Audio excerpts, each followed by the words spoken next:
grains de pollen, bruit départ, d'errament lois, disant le passage, peut-être, par retracement, plus encore par détracement obstiné des figures apparaissantes, évanouissement rejoué, jeté sur le tapis.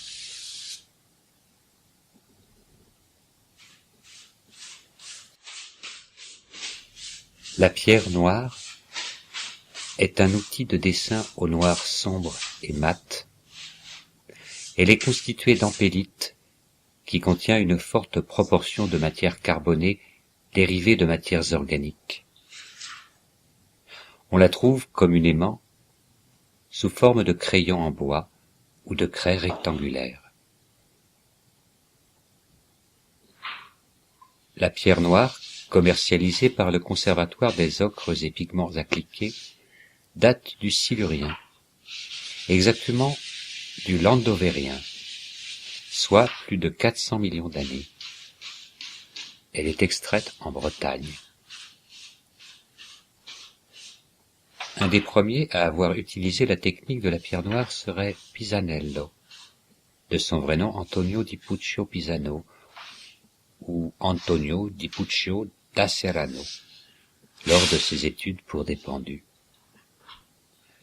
La pierre noire lui permettait de croquer ses figures sur le vif, c'est-à-dire face à la potence, et dès son retour à l'atelier de les retravailler à la plume.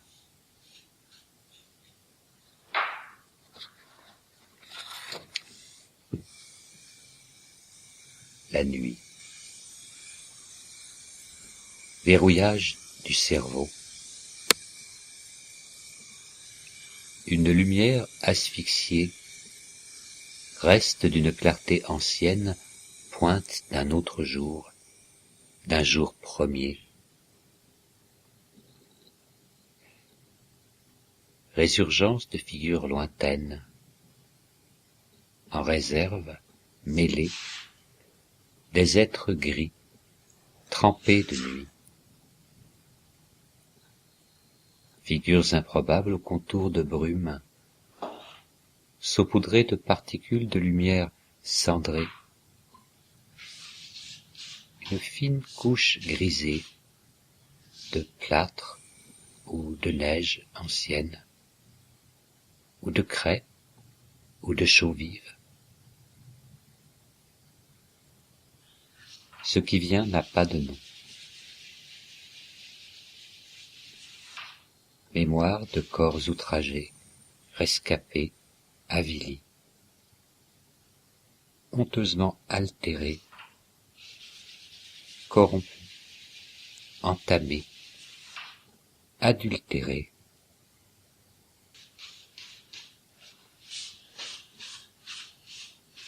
Chantier de corps, tronçons et moignons, parfois ventre boursouflé, protubérant, énorme furoncle, entaillé, lacéré, laniéré,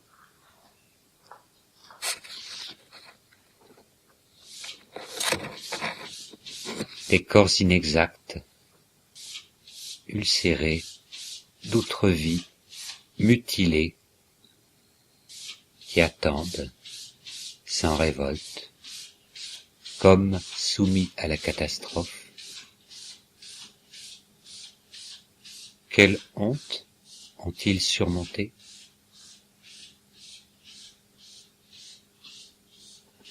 Des êtres sans dire, dépourvus de visage, d'une douceur accablante, d'une passivité effarante, pourris, inacceptables, scandaleuses. Que cherchent-ils à nous dire? Détiennent-ils quelques secrets? Savent-ils plus de choses que nous? Se souviennent-ils de nous? Veulent-ils seulement nous dire quelque chose?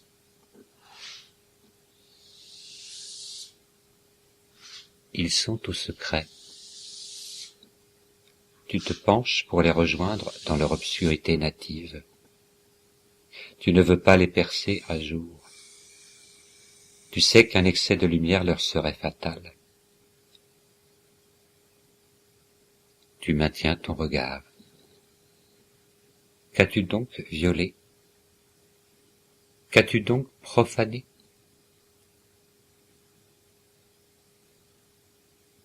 Quelque chose leur est arrivé dont nous ne saurons rien.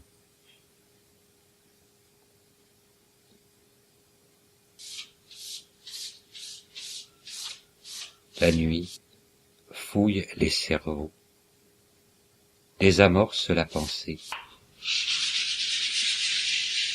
Il creuse, il fouille, s'enfouit dans l'opaque, demande à la nuit de lui dire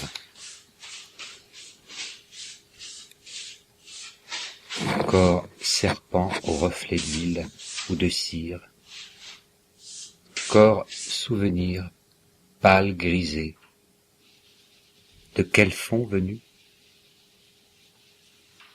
Dégagé par effacement, gommage, frottage, ponçage, abrasion, attrition, estampage, grattage et frottement.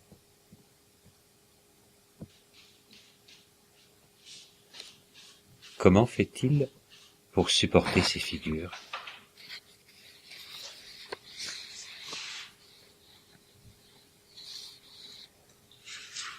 Il revient souvent en cet endroit inhospitalier. Il n'est pas sûr cependant qu'il aime ce lieu. D'un geste sec, rageur, il délinait une tête exactement à hauteur de son propre visage. À grands traits, gestes courbes, larges mouvements circulaires, il dépose la matière, lessive de noir la surface. Le bris de craie érafle, éraille le carton. Puis il passe un chiffon qui unifie les traces irrégulières de la pierre noire. J'écoute plus que je ne regarde. Je suis attentif au bruit, à ses gestes, à son rythme, à son souffle. Le carton s'imprègne de suie. Il frotte, il caresse. Le chiffonnage régulier de la surface produit un bruit de pluie doux et continu. Dans l'écoute de ces gestes, je suis captif d'un lent vertige. À l'aide d'une feutrine, il brosse la surface, il égalise. Lustrée, la surface noire renvoie une lumière beaucoup plus claire. Une lumière d'un gris très doux surgit, un gris brumeux, un halo de gris, une buée de gris, une flaque de gris, un reflet. Il charbonne.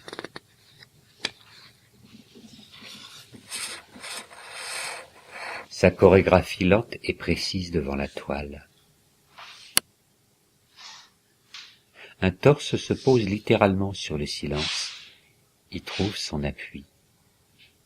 Vapeur blanche d'une figure naissante, une vapeur de corps. Une brume gelée serait peut-être la matière de celui qui vient, une brume cristallisée. En bas du tableau, la houle, le plissement d'un paysage géologique. Griffure sèche du stylet. Découlée d'un noir plus sombre, giclure de sang noir. Le chiffon effleure. Le bruit mat de la craie noire sur le carton épais éponge le bruit. Venu d'une tête penchée, courbée, lourde, lisse, pesante. Il gratte, recouvre, estompe les vagues géologiques du bas du tableau. Tout frottage, recouvrement, effacement, ponçage. Il peigne le tableau comme une chevelure. Rondeur d'un crâne, d'une tête lourdement penchée, concentrée, versée en soi. Sensualité d'une épaule ronde, apparition d'une musculature. Presque une figure classique érigée sur un socle de pierre. Il s'interrompt, s'entretient longuement avec l'apparition. Est-ce là le moment piège dont il me fait part? La menace serait donc une forme reconnaissable, parlable. Serait cet avilissement des choses et des êtres par leur signification? Détruire le bel inconnu né de la poussière. Violenter la figure apparaissante. Préserver une certaine image trouble. Une image offerte au regard sous la forme d'une promesse, d'une indécision terminale, qui serait plutôt ce qui ouvre l'appétit que ce qui permet de la satisfaire. Oui, une image qui ne ferait pas voir, qui serait une ouverture passant avant toute figure.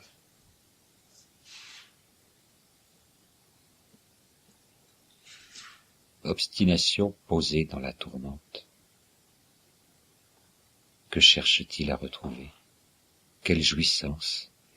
Quelle nécessité? Quel apaisement? Quel exorcisme? À quoi obéit-il? Se soumet-il? À quoi consent-il? Avec qui s'accorde-t-il? La constance même n'est autre chose qu'un branle plus languissant. Je ne puis assurer mon objet. Il va, trouble et chancelant, d'une ivresse naturelle.